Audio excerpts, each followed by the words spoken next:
అక్కడ చూడు weight machine ఉంది, మనం కూడా వెళ్ళి చెక్ చేసుకుందాం రా అని వెళ్ళి చెక్ చేసుకుంటుంది. వెళ్ళి చెక్ చేస్తే వెయిట్ ఎక్కువ ఉండడం వలన వెయిట్ మిషన్ ఖరాబ్ ఉందా అని ఈమె అడుగుతుంది. లేదు మేడం, మీరు ఎంత ఉన్నారో అంతే చూపెడుతుంది కదా అని ఇతను అంటాడు.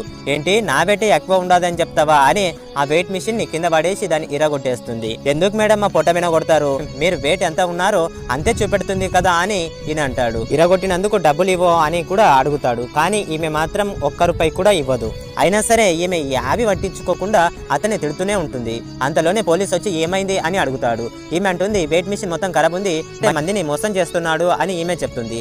ఇదంతా విన్న పోలీసు ఈ బిజినెస్ చేయదు అని ఆయనను అక్కడి నుంచి వెళ్ళగొడతాడు. తర్వాత రోజు ఈమె కొన్ని నీళ్ళు తీసుకుంటారా అని చెప్తుంది. ఈయన నీళ్ళు తీసుకొని వచ్చి పోతా ఉంటే ల్యాప్టాప్ మీద నీళ్ళు మొత్తం పడిపోతుంది. నిన్న ఆ వ్యక్తికి పొట్ట మీద కొట్టాను కాబట్టి నాకు ఇలా జరిగింది అని అనలైసిస్ అయ్యి తర్వాత రోజు వెళ్తే ఆ వ్యక్తి ఆ బిజినెస్ చేయకుండా కేవలం పెన్నులు మాత్రమే అమ్ముతూ ఉంటాడు. ఇదంతా గమనించిన ఈమె చాలా బాధగా వెళ్ళి సారీ అని అడుగుతుంది. లాస్ట్ కి సారీ